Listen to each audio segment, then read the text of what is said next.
రాజవిద్య రాజగృహ్య యోగం ఇది 9వది. ఇప్పటి వరకు 8 అధ్యాయాలు అయ్యాయి. ఇప్పుడు 9వ అధ్యాయం. భగవద్గీతలో మొత్తము 18 అధ్యాయాలు ఉన్నాయి. అందులో సగం దగ్గరికి మనం అవుతున్నాము. ఇప్పుడు మిగిలినటువంటివి. ఈ భగవద్గీత యొక్క కూర్పు ఎలా ఉంటుందంటే, ఈ మధ్యలో ఉన్నటువంటి అధ్యాయాలు మొత్తం చాలా ముఖ్యమైనటువంటివి. ఈ ముందుండేటువంటివి, చివరుండేటువంటివి దాని చుట్టూ అల్లుకున్నటువంటివి. అంటే ఆయన చెప్పినటువంటి ఉపదేశం మొత్తము దాని యొక్క అతి ముఖ్యమైనటువంటి విషయాలన్నీ కూడా ఈ 7, 8, 9, 10 సుమారుగా ఈ అధ్యాయాల్లో ఆయన ఎక్కువగా చదివాడు. మిగిలినటువంటివన్నీ ముందు వెనకాల ఉన్నటువంటివన్నీ దీనికి ప్రారంభం. ఈ అధ్యాయాల్లో చెప్పినటువంటి విషయాన్ని దగ్గరికి తీసుకురావడానికి ఉపోద్ఘాతము, ఇందులో చెప్పినటువంటి విషయాలకు కొంచెం వివరణ. అంటే మొత్తము ముందు అవసరమైనటువంటి విషయం అంతా కూడా ఈ అధ్యాయాల్లో మనకి ఉంటుంది. అందులో ఈ రాజవిద్య రాజగృహ్య యోగం అనేటువంటి ఒకటి. దీనికి అంటే తను చెప్తున్నటువంటి ఉపదేశానికి రాజవిద్య అని పేరు పెట్టాడు. రాజవిద్య అంటే అది చాలా ఉత్తమమైనటువంటిది. అంటే రాజయోగం అంటాం మనం. యోగములన్నింటిలోకి కూడా రాజు లాంటిది, చాలా గొప్పదైనటువంటి అనేకమైనటువంటి యోగ మార్గములు ఉంటూ ఉంటే అందులో చాలా ఉత్తమమైనటువంటి యోగ మార్గానికి రాజయోగం మనము పేరు పెడుతున్నాం. అలాగే విద్యలన్నింటిలోకి ఇది రాజవిద్య, చాలా ఉత్తమమైనటువంటి విద్య. అంటే తను చెప్పబోయేటువంటి ఉపదేశం ఏదైతే ఉందో దాని యొక్క గొప్పతనం గురించి చెప్తున్నాడు. అంటే ఈ పేర్లు ఆయన పెట్టినటువంటివి కాదు. భగవద్గీతలో ఉండేటువంటి యోగముల యొక్క విభాగము, అధ్యాయముల యొక్క విభాగం అనేటువంటిది కృష్ణుడు చేస్తున్నటువంటిది కాదు. కొంతవరకు చెప్పి ఇక్కడ వరకు ఇది ఒక అధ్యాయం, ఇక్కడ వరకు ఒక అధ్యాయం అని చెప్పి చెప్పలేదు. తర్వాత అందులో ఉండేటువంటి విషయాన్ని తర్వాత ఉండినటువంటి పండితులు వాళ్ళు దాన్ని విడగొట్టుకుని ఇక్కడ వరకు ఒక అధ్యాయం, ఇక్కడ వరకు ఒక అధ్యాయం అనుకున్నట్టుగా చేసుకున్నారు. సరే, దీనికి ఇంకొక పేరు కూడా పెట్టాడు, రాజగృహ్యం. గృహ్యం అంటే రహస్యం, రాజమైనటువంటి రహస్యం, అంటే చాలా అతిరహస్యమైనటువంటి ఈ విషయాన్ని ఆయన చాలాసార్లు చెప్తూనే ఉంటాడు. దేని గురించి చెప్పినా సరే నీకు చాలా రహస్యమైనటువంటి విషయాన్ని మీకు నేను చెప్తున్నాను. ఇది ఇంతకుముందు కూడా చెప్పాడు. అలాంటి అతి రహస్యమైనటువంటి విషయాల్లో ఇది రహస్యమైనటువంటి విషయం. అంటే రహస్యమైనటువంటిది అయితే అర్జునుడికి చెవిలో చెప్పాలి కానీ నలుగురిలోనూ ఎలా చెప్పాడు? ఒకవేళ అంతరహస్యమైనటువంటిది అయితే మరి వ్యాసుడు దాన్ని ఎందుకు అక్షరీకరించాడు అందరూ చదువుకోవడానికి వీలుగా? అంటే ఏ రకంగా ఉంటుందంటే కొన్ని విషయములు రహస్యమైనటువంటివే, ఎవరికి అందులో ఎంత అర్థమవ్వాలో అంతే అర్థమవుతాయి. ఉదాహరణకి ఇద్దరు వ్యక్తులకి మధ్యలో కా భాష తెలుసు వాళ్ళకి. మీకు రహస్యం చెప్తానని వీళ్ళు కా భాషలో మాట్లాడారు, అవతల వాళ్ళకి అర్థమవుతుంది. అది వీళ్ళు మాట్లాడుతున్నటువంటిది చుట్టూ ఉన్నటువంటి వాళ్ళు కూడా వింటూ ఉంటారు. అంటే నేను చాలా రహస్యంగా చెప్తున్నాను, చాలా రహస్యమైనటువంటి విషయం అని చెప్పి వీళ్ళు చెప్తారు, వాళ్ళు వింటారు, వీళ్ళు వింటారు, పక్కనే ఉన్నారు కాబట్టి. వీళ్ళకి అందులో అంతేదో కొంత అర్థమైనట్టుగా అయితే అవ్వచ్చు, అవ్వకపోతే ఏదో చెప్పినట్టుగా ఉండవచ్చు. అర్థం అవ్వాల్సినటువంటి వాళ్ళకి అర్థమవుతుంది, అర్థం కానటువంటి వాళ్ళకి పైన ఏదో అర్థమయ్యి అర్థం అవ్వకుండా ఉంటుంది. అలాగే వీళ్ళు ఏం చేస్తారంటే ఎవరికి అందాలో ఎంత అందాలో వాళ్ళకి అంత అందేటట్టుగా ఉంటూ ఉంటుంది. మిగిలినటువంటి వాళ్ళకి దాంట్లో ఉండేటువంటి పై అర్థం మాత్రమే తెలుస్తూ ఉంటుంది. అలాగా కొన్ని విషయాలు ఉంటాయి. ఒకవేళ ఆ భాషలో కాకపోయినా సరే వీళ్ళకి వాళ్ళకి ఉండేటువంటి ఒక సంకేత భాష ఉంటుంది. నేను కాసేపట్లో అక్కడికి వెళ్తున్నాను అని చెప్పి వీళ్ళు వెళ్ళిపోతారు. అక్కడికి అంటే ఏమిటి అనేది వాళ్ళకే తెలుసు. మిగతా వాళ్ళకి అక్కడికి వెళ్తున్నారు అనేటువంటి వరకు వాక్యం పూర్తయింది. ఎక్కడికో వెళ్తున్నారు అనేటువంటి విషయం మాత్రం తెలుస్తూ ఉంటుంది. ఆ ఎక్కడికి అనేటువంటి దాని గురించి వీళ్ళు తీసుకుంటూ ఉంటారు, ఎక్కడికి అనేటువంటి. అలాగే రహస్యమైనటువంటి విషయం అని చెప్పి చెప్తూ ఉంటాడు. శిష్యుడికి గురువు చెప్పినప్పుడు ఆ రహస్యం ఏమిటో ఆయనకు అందుతూ ఉంటుంది. అది అంచేత ఆ రకముగా ఇది అతి రహస్యమైనటువంటిది. రాజగృహ్యం చాలా రహస్యమైనటువంటిది, చాలా గొప్పదైనటువంటి విద్య అని చెప్పి దీనికి పేరు. శ్రీ భగవాను వాచ, ఆయన చెప్పాడు, ఇదంతే గుహ్యతమం ప్రవక్ష్యామ్యనసూయవే జ్ఞానం విజ్ఞాన సహితం యజ్ఞాత్వా మోక్షసే అశుభాత్. ఇదంతే గృహ్యతమం ప్రవక్ష్యామి అనసూయవే. తెలిస్తే నీకు ఇదం గుహ్యతమం ప్రవక్ష్యామి, ఇదం ఇది చాలా గుహ్యతమం అతి రహస్యమైనటువంటిది ప్రవక్ష్యామి చెప్పబోతున్నాను. చాలా రహస్యమైనటువంటి విషయం చెప్తున్నాను. ఎవరు నువ్వు అంటే ఆ అర్జునుడికి ఒక విశేషణాన్ని వేశాడు.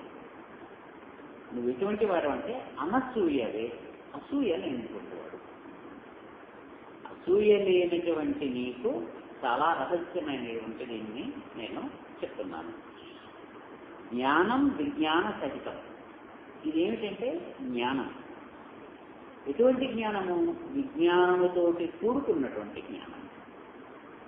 యత్ జ్ఞాత్వా మోక్ష్యసే అశుభాత్. ఏదైతే తెలిస్తే అశుభం నుంచి నువ్వు ముక్తుడు అవుతావో, పాపము నుంచి ముక్తుడు అవుతావో, పుణ్యాన్ని పొందుతావు. దేనిని తెలుసుకుంటే నీకు పాపం అంటకుండా ఉంటుందో దాని నుంచి నువ్వు విముక్తుడు అవుతావో అటువంటి విజ్ఞానముతోటి కూడినటువంటి జ్ఞానాన్ని అతి రహస్యమైనటువంటి దాన్ని నీకు నేను చెప్తున్నాను. ఎందుకు చెప్తున్నాడు అంటే ఆ చెప్పినటువంటి కారణం అనసూయవే, నీకు అసూయ లేదు కాబట్టి. అంటే సాధనలో మనం ఆధ్యాత్మికమైనటువంటి సాధన వైపు అడుగులు వేయాలి అంటే మనకి ఉండవలసినటువంటి గుణాలని ఇందులో చెప్పుకుంటూ వస్తాడు. తర్వాత దాంట్లో ఇంకొక గుణాన్ని చెప్తాడు. అందులో మొదటిది ఏంటంటే అసూయ లేకపోవడం. అవతలి వాడిని చూసి వాడు అలా జరిగిపోతున్నాడనో, వాడికి ఇది ఉందనో అది ఉందనో, వాడికి ఇంతొచ్చనో అంతొచ్చనో మనం అసూయ పడకుండా ఉండడం అనేటువంటిది మనకి చేస్తారు. వాడి జీవితం వాడిది, మన జీవితం ఉంది. ఎక్కడైనా సరే ఇది లౌకికమైనటువంటి విషయాల్లో అసూయ ఎలా ఉంటుందో ఒక గురువు దగ్గరికి వచ్చేటప్పుడు కూడా అసూయ అలాగే ఉంటుంది. ఈ శిష్యుడికి ఆ శిష్యుడంటే గురువుకి ఎక్కువ ప్రేమేమో, అతనికి ఎక్కువ చెప్తున్నాడేమో, నాకు తక్కువ చెప్తున్నాడేమో, నా పట్ల ఏదైనా కొంచెం భేదభావం ఉందేమో అని వాడిని చూసి అసూయ పడిపోతూ ఉండడం. వాడికంటే ముందు మనమే ఆ పనులన్నీ వాడికి చేసి పెట్టేస్తాం, గురువుకి చేసి పెట్టేస్తాం అంటే పడుకోవడం. ఎలాగైనా సరే గురువు యొక్క దృష్టిని ఆకర్షిద్దామని ప్రయత్నించడం. ఇలాగా ఎక్కడికక్కడ అసూయ అనేటువంటిది ఏ స్థితిలో ఉన్నా సరే, లౌకికంగా ఉన్నా సరే, ఆధ్యాత్మికంగా ఉన్నా సరే, వేదికంగా ఉన్నా సరే వాళ్ళకి అది వస్తూనే ఉంటుంది. వాడు మనము ఒకేసారి సాధన ప్రారంభించాము, వాడు కొంచెం ముందుకు వెళ్ళిపోతున్నాడేమో, మనం మనకు వెళ్ళిపోతున్నామేమో. అంటే ఎవరికి ఎప్పుడు రావాలి అనేటువంటిది అప్పుడే మనకి వస్తుంది. ముందు వెనక అనేటువంటిది మనం చూసుకోవడంలో ఉంటుంది తప్పిస్తే అక్కడ అన్నం వడ్డించేస్తాము, అన్నం అంతా సిద్ధంగా ఉన్నాయి, భోజనాలు సిద్ధంగా ఉన్నాయి, రండి అంటే ఆకలి వేస్తున్నటువంటి వాడు వెళ్తాడు, కూర్చుంటాడు. నేను ఇంకో 10 నిమిషాలు ఆగి వస్తాను, ఇంకొకడు అంటాడు. అప్పుడు ఆగగలిగిన వాడు ఇక్కడ ఎందుకు ఆగలేకపోతాడు? వాడికి ముందు వచ్చింది, వాడు ముందు వెళ్ళాడు, వాడికి గురువు చెప్పేశాడు, ఆ మంత్రం ఏదో చెప్పాడు, అరే మీరు అయిపోయిందా అన్నాడు, వాడు నేను చెప్పాడు. ఇంకా నా వంతు రాలేదే, వాడికి ఎందుకు ముందు చెప్పేశాడు. మరి అదే నువ్వు భోజనాల వల్ల దగ్గర అన్నీ వడ్డించేస్తున్నాయి రా అన్నప్పుడు నువ్వు వెళ్తావా? నీకు ఆకలి వేస్తే కానీ నువ్వు వెళ్ళవు. అలాగే గురువు కూడా ఏం చేస్తాడు, వాడికి ఆకలి ఎక్కువ ఉంది కాబట్టి వాడికి ముందు చెప్పాలి కాబట్టి వాడికి చెప్తాడు. అంటే వాడు అర్హత అనేటువంటి ఆకలిలో దేన్నో పొందేడు. నువ్వు ఇంకా అంతవరకు రాలేదు, ఇంకా అంతే పావు నేను పర్వాలేదు నీకు నేను చెప్తాను చెప్పకుండా ఉన్నాడు. ఒక్కసారి ఆగాల్సి వస్తుంది. ఎన్నాళ్ళు ఆగాలి అనేటువంటిది అది మనం చేస్తున్నటువంటి సాధన మీద ఆధారపడి ఉంటుంది తప్పిస్తే గురువు యొక్క అనుగ్రహం మీద కాదు. అందుకే పెద్దలు ఏం చెప్తారు, వర్షం అన్ని చోట్ల సమానంగానే కురుస్తుంది. దున్నినటువంటి భూమిలో పంట వస్తుంది కానీ దున్ననటువంటి భూమిలో పంట రాదు. అయ్యో నా పొలంలో పంట పండలేదు అని అనుకుంటే వాడు దున్ని సిద్ధంగా ఉన్నాడు వర్షం కోసం అని చెప్పి, అందుకని వాడు విత్తనాలు కనుక తెలిస్తే వాడికి మొలకలు వస్తాయి. నువ్వు దున్నుకోలేదు కాబట్టి వర్షం వచ్చింది కదా అని చెప్పి నువ్వు ఏదో విత్తనాలు జరిగినా సరిగ్గా రావు, అన్ని రావు, కొన్ని ఇదిపోతావు. వాడు సిద్ధంగా ఉన్నాడు. అంటే ఎవరు సిద్ధంగా ఉంటారో వాళ్ళకి గురువు యొక్క అనుగ్రహం ఉండదు. అంటే సిద్ధంగా మనం ఉన్నామా లేదా అన్నటువంటి ఒకటే చూస్తాడు తప్పిస్తే ఆయన ఇంకోటి ఏం లేదు. ఇవ్వడం కోసమే ఆయన కూర్చున్నాడు. ఆయనకి భేదం అనేటువంటిది ఏమీ లేదు, అందరికీ ఇవ్వడం కోసమే కూర్చున్నాడు. ఎవరు కంపం పుచ్చుకుని ముందు వస్తే వాళ్ళు వడ్డిస్తాడండి. వీళ్ళు ఇంకా కంపం నవ్వుకుంటూ గ్లాస్ నవ్వుకుంటూ అలాగా ఈ డ్రెస్ వేసుకున్నావా ఆ డ్రెస్ వేసుకున్నావా అని చెప్పి దీంట్లోనే ఉన్నాను చెప్పి సరే నువ్వు రా నేను ఇక్కడ కూర్చుంటాను అంటాడు. ఆ రావడం అనేటువంటిది ఒక్కోసారి ఆలస్యం ఉండొచ్చు. ఎందుకు ఇలాంటి వాటికి అడ్డుపడుతూ ఉంటాయి, ఎందుకు మనం ముందు వెళ్ళలేకపోతామంటే అసూయ. వాడికంటే మనం ముందు వెళ్ళిపోవాలి, వాడికంటే ఎక్కువ బాగా చేసేయాలి, ఇలా చేసేయాలి, అలా చేసేయాలి అనేటువంటి అంతేదా. నీవు ఆ స్థితిని దాటేవు కాబట్టి, అసూయ అనేటువంటిది నీకు లేదు కాబట్టి ఇప్పుడు నీవు నా యొక్క ఈ ఉపదేశాన్ని పొందడానికి అర్హత పొందావు. అందుకని అతిరహస్యమైనటువంటి యోగాన్ని నీకు నేను చెప్తున్నాను అని చెప్పి మొట్టమొదటి లక్షణం ఏదైతే ఉండాలో దాన్ని చెప్పాడు. చెప్పిన తర్వాత తను చెప్తున్నటువంటి విషయం ఏమిటో దాని గురించి ఒక 2 ముక్కలు చెప్పాడు. ఇది జ్ఞానము. జ్ఞానం విజ్ఞాన సహితం అన్నాడు. విజ్ఞానముతోటి కూడినటువంటి జ్ఞానము. మాస్టర్ చాలా చక్కగా జ్ఞానం అంటే ఏమిటి, జ్ఞానం అంటే ఏమిటి రెండింటినీ వివరించారు. మనం చెప్పుకోవాలంటే జ్ఞానం అంటే మనకు తెలుసుకునేటువంటి విషయం. మనకి తెలుసుకునేటువంటి విషయాన్ని అవతల వాళ్ళకి చెప్పాలి అంటే ఒక పద్ధతి ఉండాలి. చెప్తేది ఆ పద్ధతిలో చెప్తే వాడికి అర్థం అవ్వదు.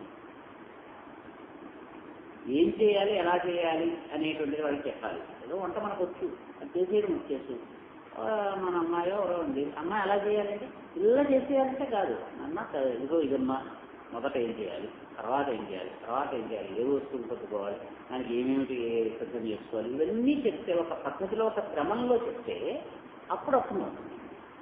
క్రమంలో చెప్పబడినప్పుడు అది విజ్ఞానం అవుతుంది. ముద్దగా ఉన్నప్పుడు జ్ఞానం. మనకు అనుభవంలోకి వచ్చేటువంటిది అలా ముద్దలా ఉంటుంది. మనకి తెలిసిపోతూ ఉంటుంది కాబట్టి మనకు అర్థం లేదు. మనకు చూస్తే అర్థమైపోతూ ఉంటుంది కాబట్టి, ఏదో మనకి అవతల వాడికి చెప్తే అర్థమైపోతూ ఉంటుంది కాబట్టి మనకు ఇది అర్థం లేదు. కానీ అవతల వాళ్ళకి చెప్పాలంటే దాన్ని మనం ఏం చేయాలి, ఒక పద్ధతిలో ఒకసారిగా సోపానాలుగా మెట్లుగా చెప్పుకుంటున్నాం. అందుకని అలాగ చెప్పగలిగినప్పుడు అది విజ్ఞానం. చెప్పలేనప్పుడు మనకి తెలుస్తుంది.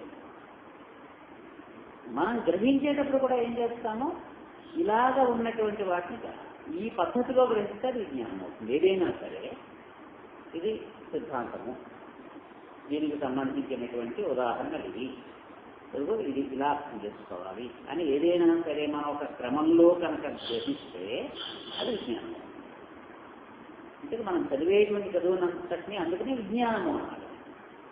దాంట్లో ఏం చేస్తారు, ఏదో విషయం చెప్తారు, ఆ విషయానికి అర్థాలు ఇవ్వో అని ఇస్తారు, ఇక్కడ ఏవో ప్రశ్నలు ఇస్తారు, నీకు తెలిసినటువంటి సమాధానాలు రాయి, ఏదో కరెక్షన్ తిరిగి. అంటే ఇలాగ మనకు ఆ చెప్పినటువంటి విషయం అంతా మన బుర్రలోకి వెళ్ళడానికి ఒక పద్ధతి అనేటువంటిది ఉంటుంది. అలాగ చెప్పేసి ఉండిపోవడం అనేటువంటిది ఉండదు. అందుకని మనకు ఒక టెక్స్ట్ బుక్ ఒక క్లాస్లోనూ అయితే ఒక 10 సార్లు బోర్డు మీద చెప్పడము చేయించడము ఇదంతా విజ్ఞానం చెందుతుంది. అంటే మన కళ్ళతో మనం గ్రహించేవి కానీ, చెవులతోటి గ్రహించేటువంటివి కానీ, మన ముక్కుతోటి వాసన పీల్చి గ్రహించేటువంటివి కానీ, ఇవన్నీ మనం ఏం చేస్తాం, లోపల మన మనస్సు సాఫ్ట్ చేసి వీటిని క్రమంగా వాటిని చదువుతూ ఉంటుంది. అందుకే ఇప్పుడు అప్పుడప్పుడు ఈ టీవీలోనూ వాటిల్లోనూ కళ్ళు మూసుకుని నీళ్ళు ముట్టుకుని ఇదేం వస్తువు, ఇలా ముట్టుకుని మిరపకాయ కాకరకాయ ఏమిటి అనేటువంటిది మైండ్ చెప్తూ ఉంటుంది. మనం ముట్టుకోవడము దానికి ఉండేటువంటి లక్షణము, ఇంతకు పూర్వం దాన్ని ముట్టుకున్నప్పుడు మనలో ఉండేటువంటివి అన్ని పొరల్లో ఇలా చెప్తూనే ఉంటాయి. అవన్నీ చూసి దాంతో కంపేర్ చేసుకుంటూ ఉంటుంది, ఇదా అని చెప్పి, ఇది బహుశారేమో అని చెప్పి. అలాగ మనం ఏదైనా సరే ఒక పద్ధతిలో కనుక చేస్తుంది జ్ఞానం. అలా కాక కేవలం అనుభవం ఉంటే, ఏదో సినిమాతో వినుకోవాలి, లేకపోతే పాట విన్నాం బాగుంది, ఆ బాగుంది అనేటువంటి దానికి మనం అర్థం ఏమిటో చెప్పలేము. మనం ఇందాక ఆవిడేదో పాట పాడింది బాగుంది అని అన్నాం అనుకోండి, చాలా బాగుందండి. ఎందుకు బాగుందండి, మీకు రాగం నచ్చిందా, తాళం నచ్చిందా, భావం నచ్చిందా, శృతి నచ్చిందా, మాకు తెలియదండి. అది ఆవిడేదో పాడింది నచ్చింది. అదే ఒక సంగీతజ్ఞుడు ఉన్నాడు అనుకోండి, ఇది ఫలానా రాగం ఫలానా కాలంలో పడుతుంది, ఇక్కడ ఇలా పాడింది, అతను అర్థం చేసుకుని అతను ఒకవేళ సంతోషిస్తే దాంట్లో ఈ విజ్ఞానంతో కూడినటువంటి జ్ఞానం ఉంటుంది. మనకి కేవలం జ్ఞానం అంతే, అంటే పాడిన దాని యొక్క అనుభవం ఉంటుందంటే. తెలుసున్నటువంటి వాడికి ఏమిటి ఇలాగా ఓ సినిమా చూస్తూ ఉంటాడు, వాడికి టెక్నికల్ నాలెడ్జ్ ఉంటే అప్ప కెమెరా షాట్ ఇలా తీశాడు పైనుంచి తీశాడు కింద నుంచి తీశాడు, మామూలుగా అయితే మనం అమ్మ చూస్తాం అంతే. అంటే విజ్ఞానం అనేటువంటిది మనకు వచ్చినటువంటి జ్ఞానాన్ని ముక్కలు చేసి ఇది అని సర్ది దానికి ఒక పద్ధతి పెట్టి దాన్ని అర్థం చేసుకోవడానికి కొన్ని సోపానాలు పెడితే అది విజ్ఞానం. కేవలం అది తెలుసు అని అంటే అది జ్ఞానం. అందుకని మాస్టర్ గారు యోగ స్థితిలో వచ్చేటువంటిది జ్ఞానం. బాహ్య ప్రపంచంలో మనకు తెలిసేటువంటిది విజ్ఞానం. యోగ స్థితిలో మనం కళ్ళు మూసుకుని ఇలా ధ్యానం చేస్తుంటే మనకు కొన్ని విషయాలు తెలిసాయి అనుకోండి. ఇది ఎలా తెలిసాయి అంటే దానికి మనం కారణం ఏమి చెప్పలేం. అదేదో అనిపించిందండి అంటే మాస్టర్ గారికి అనుగ్రహం. ఆ స్థితిలో ఎందుకంటే మనం అప్పుడు దీన్ని ఎలాగా ఇది ఎందుకు ఇలాగా అనేటువంటి ఒక పర్సన్ కానీ దానికి సంబంధించినవి కానీ ఇటువంటివి ఏమీ మనం చేయము. ఆ కళ్ళు మూసుకుంటాం, ఆయన ఏదో చెప్తారు, మనకు అలాగా ఇలాగా ఏదో తెలియచ్చు, ఏదో ఒక సంతోషమో ఒక అనుభవమో ఏదో ఒకటి రావచ్చు. దానికి కారణం అనేటువంటిది మన దగ్గర లేదు. అది ఎందుకు అలా అయింది అనేటువంటిది మన దగ్గర తెలియదు. అసలు అది అలాగ అవుతుందా అవదా అనేటువంటి కూడా మనకి తెలియదు. ఒక అనుభవం అంటే దాన్ని మనం ఎలాగా మనం చెప్పలేము. అదే అటువంటి స్థితిలో దేని గురించి అయినా కానీ మనం తెలుసుకుంటూ ఉంటే యోగ స్థితిలో మనకు తెలిసేటువంటిది జ్ఞానము. ఎందుకంటే అక్కడ మనస్సు పనిచేయదు. మనస్సుకు ఉండేటువంటి లక్షణం ఏంటంటే ఏది ఇచ్చినా సరే దాని దగ్గర ఏమిటంటే మనం డబ్బాలో కనుక ఉత్తరం వేస్తే వాడు తీసిన తర్వాత అడ్రస్ చూసి వాడు మనం పోస్ట్ ఆఫీస్కి వెళ్తే చిన్న చిన్న గూళ్ళు ఉన్నటువంటి పక్షులు గూళ్ళు ఉన్నటువంటి ఇది ఇలా ఉంటుంది. వాడు ఇలా తీసి ఆ పిన్ కోడ్ బట్టి టక్కని అన్నీ అందులో వేసుకుంటూ ఉంటాడు. ఆ తర్వాత సంచులు పెట్టుకున్నప్పుడు వీళ్ళు దీన్ని బట్టి సాఫ్ట్ చేసి బుల్లి బ్యాగుల్లో కట్టుకుని ఆ పెద్ద బ్యాగుల్లో పడేస్తాడు. వాడికి ఎంతసేపు ఆ పోస్ట్ మ్యాన్కి ఆ పిన్ కోడ్ తీసుకుంటాడు లేదా ఊరు చూస్తాడు. దీన్ని ఏ గూట్లో వేయాలి అనేటువంటిది ఒకటే వాడికి. మన మనస్సు అలాంటిది. ఏది దాని దగ్గరికి ఇచ్చినా సరే దీన్ని ఇందులో పెట్టాలి, ఇందులోనా ఏ అరలో దీన్ని పెట్టాలి. ఏ అరలోనూ పెట్టడానికి మన దగ్గర కనుక కుదరకపోతే ట్యాక్స్ ఇది పనికిరాదు. ట్యాక్స్ చూస్తాయి మనకి శాస్త్రీయ దృక్పథం ఇది అది అంటే వాళ్ళ మనస్సులో కొన్ని గూళ్ళు ఉంటాయి. ఇది ఫిజిక్స్, ఇది కెమిస్ట్రీ, ఇదేమో ఎకనామిక్స్, ఇది మనం ఏదో చెప్తాము. ఇది ఇకపోతే వీటిల్లోనూ మనకు ఉన్నటువంటి వాటిల్లో ఇది పట్టడం లేదు, మీరు చెప్తున్నటువంటి దాన్ని మేము యాక్సెప్ట్ చేయలేము, తీసేయి. ఎందుకంటే మనస్సు పనిచేసుకుంటుంది. మనస్సు ఎంతసేపు మీరు ఏం చెప్పినా సరే మనకు ఒక లేబుల్ ఒక ట్యాగ్ తగిలించాలి. దాన్ని తగిలిస్తేనే మనస్సు ఒప్పుకుంటుంది. అలాగా లేబుల్ తగిలించకుండా ట్యాగ్ తగిలించకుండా ఉంటే మనస్సు ఒప్పుకోదు. దానికి ఎక్కడ పెట్టుకోవాలో తెలియదు. అలాంటివన్నీ పక్కకు వెళ్తాయి. యోగ స్థితిలో మనస్సు పనిచేయదు. అందుకని ఏమొచ్చినా మనం స్వీకరిస్తాం. దానికి ఒక పేరు పెట్టాలి అనేటువంటిది ఏమీ లేదు. దానికి ఏదో ఒక కాగితం ముక్క తగిలించాలి అనేటువంటిది ఏమీ లేదు. అందుకని చెప్పానంటే మనస్సు ఉండదు కాబట్టి ఏమైనా సరే మనం చూసుకుంటాం. మామూలు సమయంలో అయితే మనం ఏం చేస్తుంటాం, మనకి తెలిసినటువంటి కర్త అనేది లొంగుతూ ఉందా లేదా, లొంగితే మనం చూసుకుంటాము, లేకపోతే మనం చూసుకుంటాం. పెద్దవాడు చెప్పాడు కాబట్టి అలాంటివన్నీ ఒక పక్కన పెడతాం. పెద్దలు చెప్పిన మాటలు ఇవి పాటించకపోతే పాటించాం. అమ్మ చెప్పింది, మా అమ్మ చెప్పిందండి, ఇలా చేయమంది, ఏమో నాకు తెలియదు అంటే దాని గురించి మనం ఎక్కువ కూర పెట్టలేదు. ఒక్కోసారి మనం చేస్తాం, మా అమ్మ చెప్పిందండి కానీ ఇదిగో దాంట్లో ఈ కారణం ఉంది అందుకని దాన్ని అప్పుడు సైంటిఫిక్గా మనం అనలైజ్ చేసి పెట్టగలిగితే అప్పుడు ఏం చేస్తుంది, ఇంకో గ్రూప్లో పడేస్తాం. అంటే మనస్సు ఇలాగా గోళ్లలో పెట్టుకుంటుంది. అందుకని బాహ్యమైనటువంటి విజ్ఞానం అంతా మనకి మనస్సు ద్వారా లోపలికి చేస్తుంది. కళ్ళు చూసి ఏం చేస్తే మనస్సులో కొనుక్కుంటుంది. ఈ మనస్సు ఏం చేస్తుంది, దాన్ని చూసి దాన్ని అదో దాంట్లో పడేస్తుంది. ఈ చివరిని కూడా విని మనస్సుకు అందిస్తాయి. ఇంకా మనస్సు వీటి ద్వారా గ్రహిస్తుంది.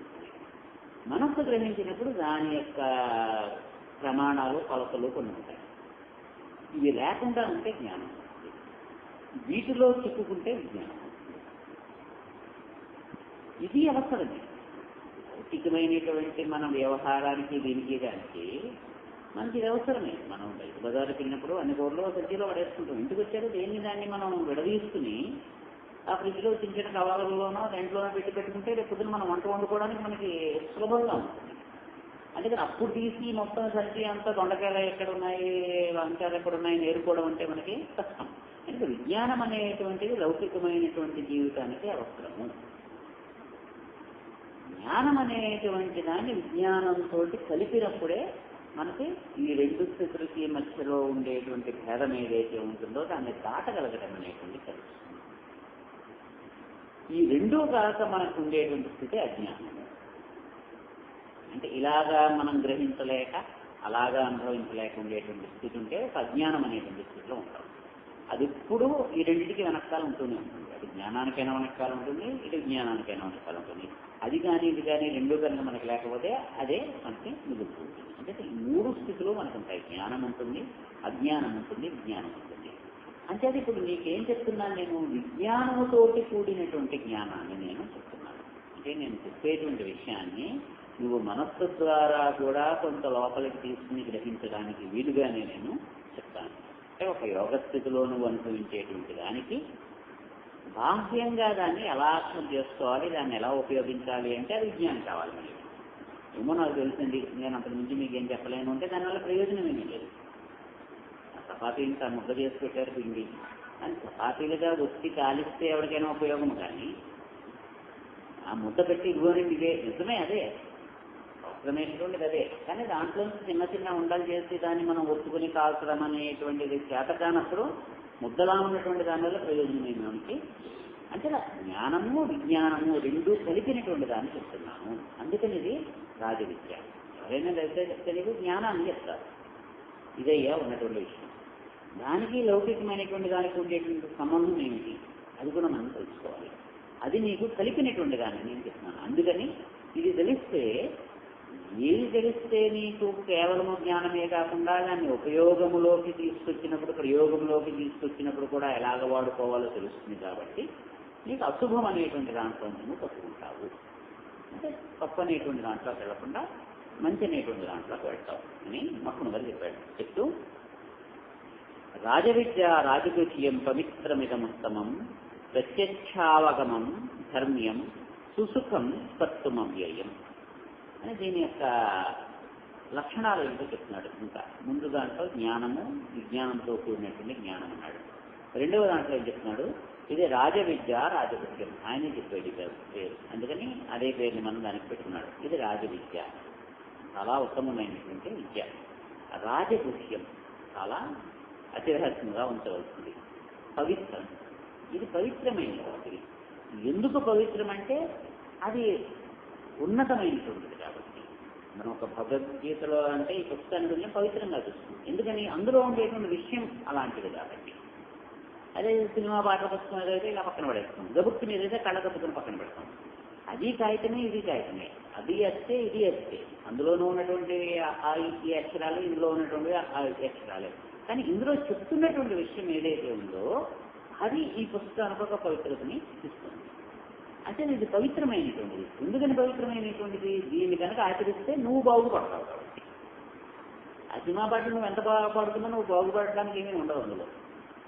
కానీ ఇందులో నీకు బాగుపడేటువంటిది ఉంది కాబట్టి పవిత్రమైనది. అంచేత ఇది పవిత్రమైనటువంటిది, ఉత్తమమైనటువంటిది, నీకు పనికి వచ్చేటువంటిది. ప్రత్యక్ష అవగమనం, అలా అని చెప్పేది నీకు నాకేమో తెలియదేమో, నాకు అర్థం అవ్వదేమో అనుకునేటువంటి కాదు. నీకు ప్రత్యక్షంగా అవగతమయ్యేది. ఒక స్థితిలో, ఒక అత్యుత్తమమైనటువంటి జ్ఞానస్థితిలోనో యోగ స్థితిలోనో ఉండేటువంటి వాడికి వాడు ఏమని తెలుస్తున్నాడో వాడు తెలుస్తూ ఉంటుంది. అంటే దాన్ని తెలుస్తూ ఉండేటువంటి స్థితి లేకపోయినప్పటికీ కూడా అందులోంచి బయటకు వచ్చాక దాని తాలూకు స్పర్శ ఏదైతే ఉందో దాంట్లో ఉంటాడు. ఆ మనస్సు అంతా చాలా ప్రశాంతంగా ఉంటుంది. ఎవరైనా పెద్దవాళ్ళ దగ్గరికి వెళ్ళి మనం కాస్త కూర్చుని వచ్చామనుకోండి, దాని యొక్క ఇది ఏదైతే ఉంటుందో, ఆ సంతోషం ఏదైతే ఉంటుందో కొన్నాళ్ల పాటు మనతో ఉంటుంది. అది అలాగే మనకి సంతోషం కలిగినా సరే, మనకి ఏదో ఒక మంచి ఒక లాటరీ వచ్చిందో, లేకపోతే మనం అనుకునేటువంటిది ఏదో అయింది ఇదైంది, మనకు ఆ రోజు ఎంత మంచి ఉత్సాహంగానో అలా ఉంటుంది. ఎంత ఉత్సాహంగానో అది ఉంటుందంటే ఆ సమయంలో అవతల వాడు ఏదైనా ఇచ్చేస్తాం. ఆ పిల్లలు అనుకోండి, దాని పెన్ను పుస్తకం ఇలాంటివి వాడు తమ్ముడు ముట్టుకోలేదు. కానీ ఈ రోజు మనకి రిజల్ట్స్ వచ్చాయి, అది ఫస్ట్ క్లాస్లో బెస్ట్ అయింది, ఏదో కాలేజీ ఫస్ట్ వచ్చింది, ఓ మంచి ఆనందంగా ఉన్నటువంటి అక్కడిని పనిస్తారని తీసుకోరా. ఆ రోజు ఏం మాట్లాడదు, తీసుకోరా అని.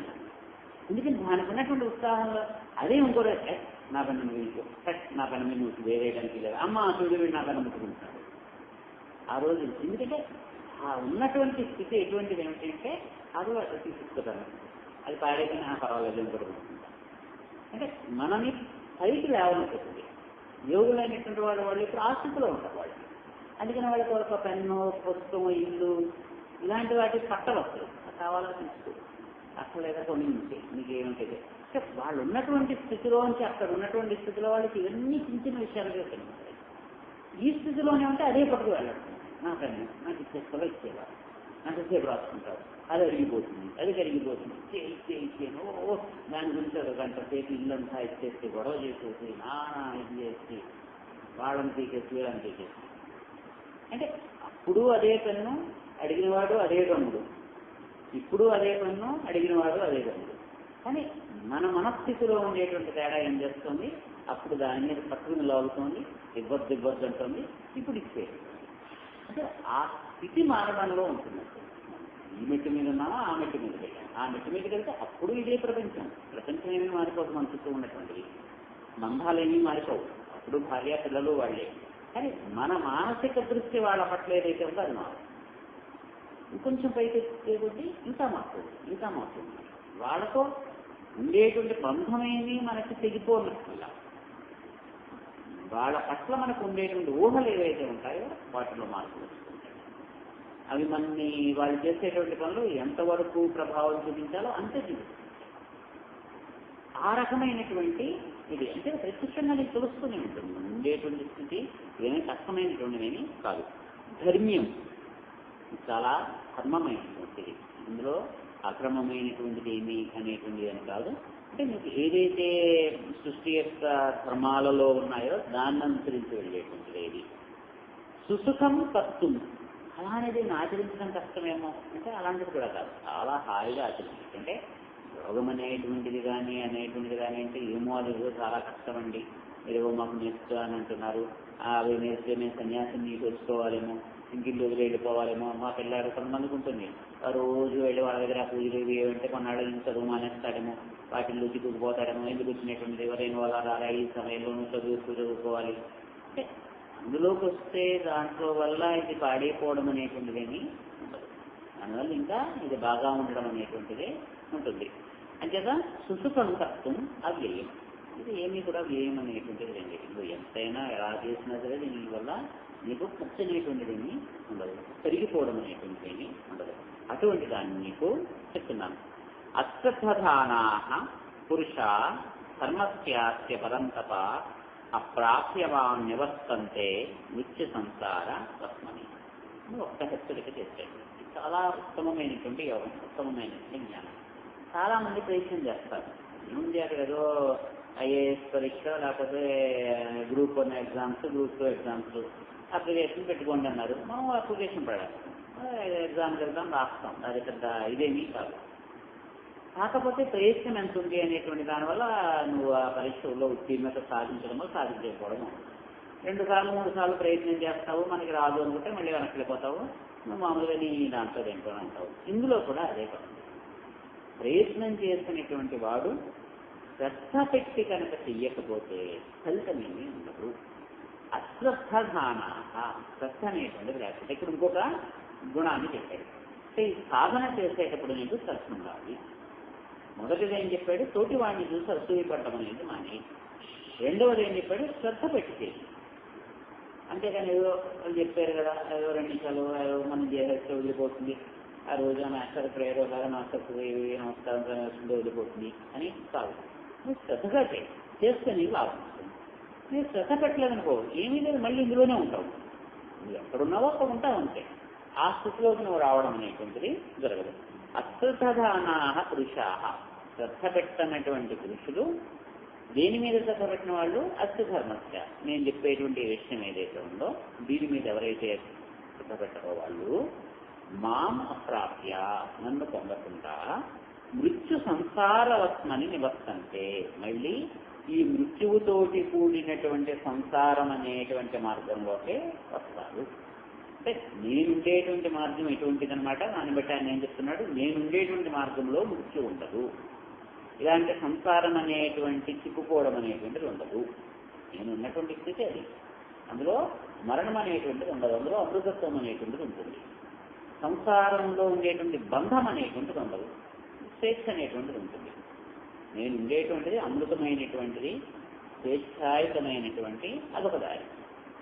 ఈ నేను చెప్పినటువంటి పద్ధతిలో వస్తే నా దగ్గరికి వస్తావు, లేదంటే ఏమీ ఉండదు. నువ్వు ఉన్నటువంటి దాంట్లోనే ఉంటావు. నువ్వు అందులోనే ఉన్నావు. ఇప్పుడు అందులోంచి ఇందులోకి వస్తావు, లేకపోతే అక్కడ ఉండిపోతావు. నువ్వు ఉన్నటువంటిది ఏమిటి, మృత్యువుతోటి ఉన్నటువంటిది. మృత్యు అంటే కేవలం చాలే కాదు, ఉన్నటువంటి స్థితిలో నుంచి పడిపోతూ ఉంటావు, మళ్ళీ ఇంకో స్థితిలోకి వెళ్తూ ఉంటావు, మళ్ళీ పడిపోతూ ఉంటావు. ఇవన్నీ నీకు మృత్యువులే.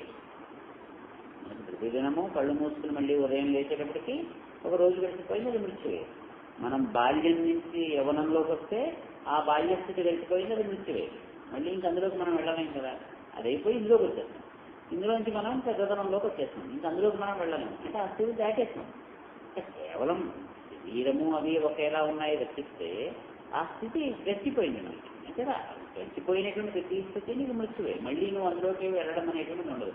ఈ దేహంతో నువ్వు వెళ్ళదు, మళ్ళీ వేరే దేహం తీసుకుని మళ్ళీ బాల్యాన్ని అనుకుంటారు, బాల్యం అనుభవించాలి నేను అనుకుంటే మళ్ళీ కొత్త దేహం తీసుకోవాలి. ఈ దేహంతో నువ్వు చేయలేనటువంటి పనులు ఏవైతే ఉంటాయో అవన్నీ నువ్వు దాటిపోతే అవన్నీ మృత్యువేయాలి, కొన్నాళ్ళకి దేహం కూడా మార్చుకోవాలి అంతే. అంటే అటువంటిది సంసారం.